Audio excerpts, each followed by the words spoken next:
നമസ്കാരം. Rubber board സംഘടിപ്പിച്ച 8 ദിവസത്തെ ടാപ്പിംഗ് പരിശീലനത്തിലും തുടർന്ന് നടത്തിയ എഴുത്ത് പരീക്ഷയിലും ഒന്നാമതെത്തിയത് പശ്ചിമബംഗാൾ സ്വദേശി റാണ മഹാതോ. 15 പരിശീലനാർത്ഥികളിൽ ഡോക്ടർമാരും റിട്ടയർഡ് അധ്യാപകരും അടക്കമുള്ളവരുണ്ടായിരുന്നുവെങ്കിലും എല്ലാവരെയും പിന്നിലാക്കി പരിശീലനത്തിലും എഴുത്ത് പരീക്ഷയിലുമെല്ലാം റാണ മഹാതോ തന്നെ ഒന്നാമനായി. പരിശീലനാർത്ഥികളിൽ 13 പേരും എഴുത്ത് പരീക്ഷയിൽ വിജയിച്ചു. ഇവർക്കുള്ള സർട്ടിഫിക്കറ്റുകളും വിതരണം ചെയ്തു. ഈ സർട്ടിഫിക്കറ്റുകൾ ഉപയോഗിച്ച് പ്ലാന്റേഷൻ കോർപ്പറേഷനിൽ ടാപ്പർമാരാവാം. പത്തനംതിട്ട ഇലന്തൂർ ഇടപ്പരിയാരം റബ്ബർ ഉൽപ്പാദക സംഘം പ്രസിഡന്റ് KG റെജിയുടെ അധ്യക്ഷതയിൽ നടന്ന ചടങ്ങ് rubber board deputy commissioner Shiny K Ponnan ഉദ്ഘാടനം ചെയ്തു. Pampa Rubbers managing director AR Divakaran സർട്ടിഫിക്കറ്റുകൾ വിതരണം ചെയ്തു. ചടങ്ങിൽ വെച്ച് അദ്ദേഹം മികച്ച പരിശീലനാർത്ഥിയായ റാണ മഹോദോയ്ക്ക് ടാപ്പിംഗ് കത്തി സമ്മാനിച്ചു. Rubber board assistant development officer Ajitha K, പരിശീലകനായ റബ്ബർ ബോർഡ് ഇൻസ്ട്രക്ടർ ശിവദാസൻ എന്നിവർ പ്രസംഗിച്ചു.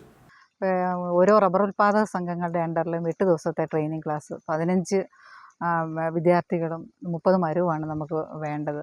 നമ്മുടെ ടാപ്പിംഗ് ഏറ്റവും ശാസ്ത്രീയമായ രീതിയിൽ ആൾക്കാർ ടാപ്പ് ചെയ്യുന്നതിന് വേണ്ടിയിട്ടുള്ള ഒരു ട്രെയിനിങ്ങാണ് നമ്മൾ കൊടുക്കുന്നത്. ഈ ടാപ്പിങ്ങിലുള്ള നമുക്കറിയാം, മറ്റ് കൃഷിയെപ്പോലെ അല്ല റബ്ബറിൻ്റെ ഉൽപ്പാദനം എടുക്കലെന്ന് പറയുന്നത്. വളരെ സങ്കീർണമായ ഒരു ഹാർവെസ്റ്റിംഗ് രീതിയാണ്. അപ്പോൾ അത് ശാസ്ത്രീയമായ അഭ്യാസം ഇതിന് വളരെ അത്യാവശ്യമാണ്. ആ 8 ദിവസത്തെ ക്ലാസ് കൊണ്ട് നമ്മൾ പൂർണ്ണമായിട്ടെല്ലാം പഠിക്കുന്നില്ല. ഒരു ശരിക്കും സ്കിൽഡ് വർക്കാണിത്. പുതുതായി ഒരു തൊഴിൽ പഠിക്കാൻ കഴിഞ്ഞതിലേറെ സന്തോഷമുണ്ടെന്ന് റാണ മഹോദോ പറഞ്ഞു. हम पहली बार केरल में आए थे काम करने के लिए। उसके बाद यहाँ पे आने के बाद सर ने मेरे को बोले कि रबर का काम सीखो, ये अच्छा होगा।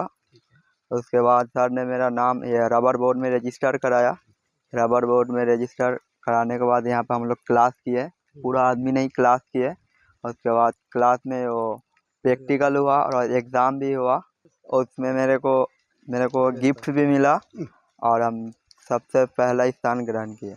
കേരളത്തിൽ റബ്ബർ കൃഷി വ്യാപകമാണെങ്കിലും ശാസ്ത്രീയമായ റബ്ബർ കൃഷിയെപ്പറ്റി അവബോധമില്ലാത്തതാണ് കൃഷി നഷ്ടമാണെന്ന പരാതിക്ക് പ്രധാന കാരണങ്ങളിലൊന്നെന്ന് rubber board deputy commissioner Shiny K Ponnan പറഞ്ഞു. 30 മുതൽ 50 വർഷം വരെ ടാപ്പ് ചെയ്യാൻ കഴിയുന്ന റബ്ബർ മരങ്ങൾ അശാസ്ത്രീയമായ പരിപാലനവും ടാപ്പിംഗ് രീതിയും കാരണം 15 മുതൽ 20 വർഷത്തിനകം വെട്ടിമാറ്റുകയാണ് ചെയ്യുന്നത്.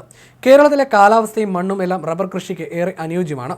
റബ്ബർ കർഷകർക്ക് റബ്ബർ കൃഷിക്കും ടാപ്പിങ്ങിനും പരിശീലനം നൽകാൻ റബ്ബർ ബോർഡ് വിപുലമായ സംവിധാനങ്ങളാണ് ഒരുക്കിയിട്ടുള്ളതെന്നും ഷൈനി കെ പൊന്നൻ പറഞ്ഞു.